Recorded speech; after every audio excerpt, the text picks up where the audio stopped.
Today I'm going to talk about weathering fluxes from catchments in the Zambales Ophiolite region in the Philippines. And I'd like to acknowledge my co-authors that are listed here, in particular, Justin Domingo, who's been doing and studying these catchments that I'll talk about today as part of his PhD at the University of Edinburgh.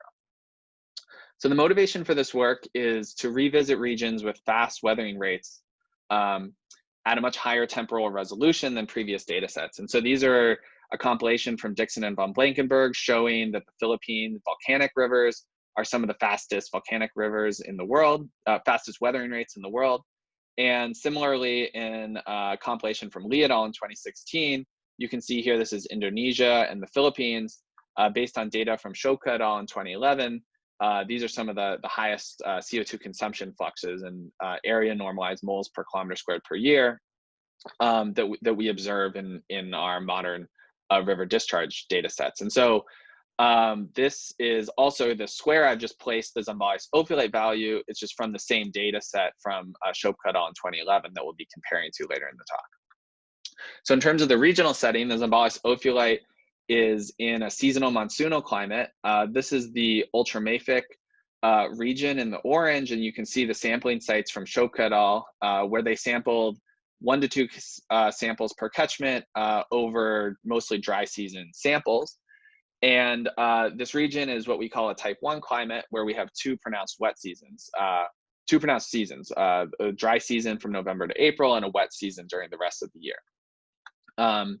So zooming in, we're looking on some catchments a little bit further north, located in the northern part of the Zambales Ophiolite. It's these 3 green catchments here that are relatively pristine catchments with ophiolite and some carbonates on these catchments, and they're forested.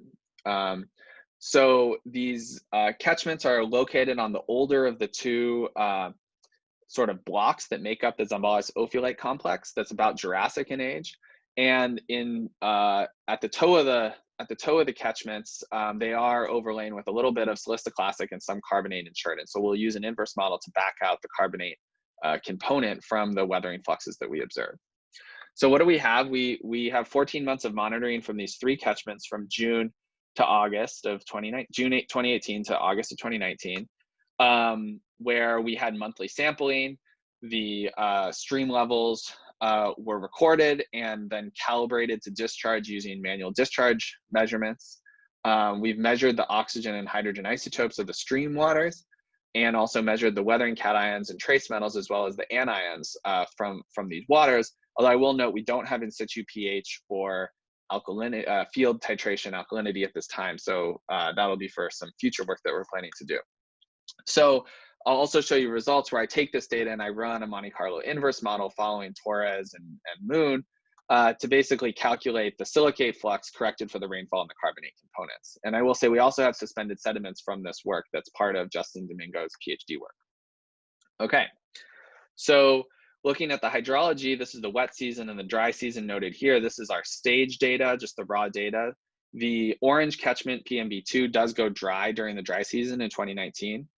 And we can, using Manning's equation, go from stage to discharge, where discharge is a function of the stage value, the slope, and a roughness coefficient that's calibrated. Note that the blue catchment, PMB3, the datum was moved twice. And so from that, by normalizing by the areas, they're all about 3 kilometers squared in area. We can calculate runoff, so area normalized, the discharge is shown here. And then this is just one of the long-term stream gauges from nearby, from the Rio Chico River to the east. So the water isotopes are quite interesting. They suggest that we have flushing of evaporatively enriched waters during the wet season. And so we see this distinct peak in high O18 values in the 2018 data, and a depletion in the DXS data relative to the meteoric waterline intercept of 10 during this period, as well as sort of more stable values during the dry season. And this is what it looks like in crossplot flames for O18 delta D. Here's the meteoric waterline. We have slopes between 4 and 5 of these for the different catchments that are shown here. Whether you sort of discharge weight the regressions or just fit regular regressions, the discharge weighted regressions are slightly shallower, but it doesn't really affect sort of interpretation that we would make. Okay, and then for the weathering products, we observe sort of chemostatic constant concentrations in silica, magnesium, calcium, more so magnesium and silica during the dry season. And we observe some dilution during the wet season, particularly in magnesium and calcium, like you can show here. And so we see significant B values for 2 of the 3 catchments, PMB3 and 2, where PMB2, the orange catchment, has the steepest slope and the lowest B value that's shown here. So over orders of magnitude of runoff, we're seeing fairly significant dilution effects. So we can then run this inverse model from that's been used in the literature to back out the proportion that is the silicate fraction, and these are the results just in histogram shown here: the rain contribution, the carbonate, and the silicate fraction. And we can calculate that the silicate weathering accounts for roughly 68% of the solute load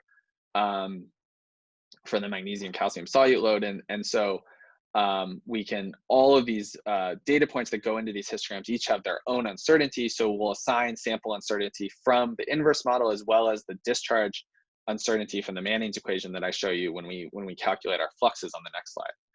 So then looking at the seasonal cycle time versus the calcium plus magnesium flux as an example here, you can see that the silicate weathering flux is varying by orders of magnitude. And so you can, not surprisingly see that it's much wetter and much higher fluxes during the wet seasons and lower fluxes during the dry seasons. When we then convert these and sum them and total them, interpolate them and total them to the annual flux, we get values that are similar for our catchments to those of Shopka et al., and of course much higher than sort of the only other similar study of ultramafics in California.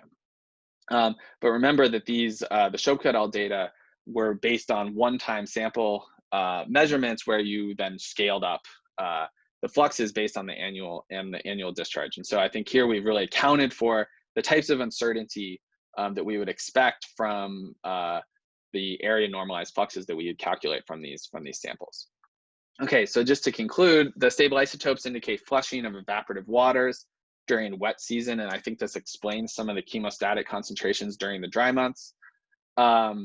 You have significant dilution observed in the concentration discharge relationships of weathering products in 2 of the 3 catchments.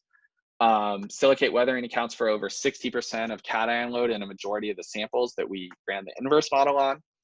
And we calculate comparable silicate weathering estimates to previous work, but I think we now, with the discharge and the concentration time series, we're greater able to estimate our uncertainty with respect to the actual annual fluxes that we calculate coming from these catchments.